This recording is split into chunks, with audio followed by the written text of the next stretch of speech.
Ah, America, the land of opportunity, where the impossible becomes possible and the absurd becomes everyday news. Today, we find ourselves in the second term of the most unconventional presidency in modern history. Yes, ladies and gentlemen, Donald Trump has once again graced the Oval Office with his presence, bringing with him a whirlwind of chaos, confusion, and plenty of comedic material for late-night hosts across the nation. Our beloved Commander-in-Chief, who undoubtedly has the best words, is on a mission to redefine what federal governance means. His vision? A streamlined, skeletal government that operates with the efficiency of a high school cafeteria on pizza day. But like any good reality TV show, the plot thickens as the courts and Congress start throwing around that pesky checks and balances phrase, which, let's be honest, sounds like something from a bygone era. Take, for instance, the Supreme Court's recent intervention. It turns out when NGOs argue that the administration isn't following court orders, the judiciary actually listens. Who knew? The court has ordered the release of more than $2 billion in frozen foreign aid, because apparently you can't just ignore court orders because they don't fit your agenda. What a concept. And then there's the saga of the Merit Systems Protection Board. After a brief stint in the unemployment line, its chair is back, reinstating nearly 6,000 USDA employees quicker than you can say, "You're fired." Ironically, this was all thanks to the Office of Special Counsel, which itself danced on the edge of oblivion before the courts decided to give it another shot at life.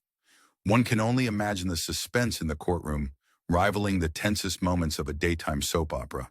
Meanwhile, in the Senate, our dear Republicans are politely asking tech mogul and apparent governmental puppeteer Elon Musk for input on budget cuts. Musk, in his infinite wisdom, offers them his phone number for texting, because clearly, complex fiscal policy decisions are best handled with emojis and GIFs. It's almost as if we're crowdsourcing government functions via Twitter poll. The Department of Government Efficiency, DOGE, a fitting acronym if ever there was one, seems to operate under the mantra of less is more. But less what, exactly? Less transparency, less oversight, and definitely fewer employees. It's a minimalist dream come true if your dream involves a government running on fumes and wishful thinking.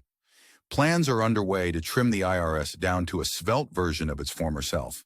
Who needs an adequately staffed tax agency when you can just cross your fingers and hope everyone pays their taxes out of the goodness of their hearts? The IRS is bracing for a workforce reduction to half of its current size. But don't worry, folks, the tax code is so simple that I'm sure the remaining employees will have no problem managing the financial affairs of over 330 million Americans. Over at the Veterans Affairs Department, they're looking at slashing over 70,000 jobs, because nothing says thank you for your service, quite like longer wait times and fewer resources. VA Director Doug Collins assures us that this is all in the name of efficiency. After all, who needs employees when you can have bureaucratic excellence?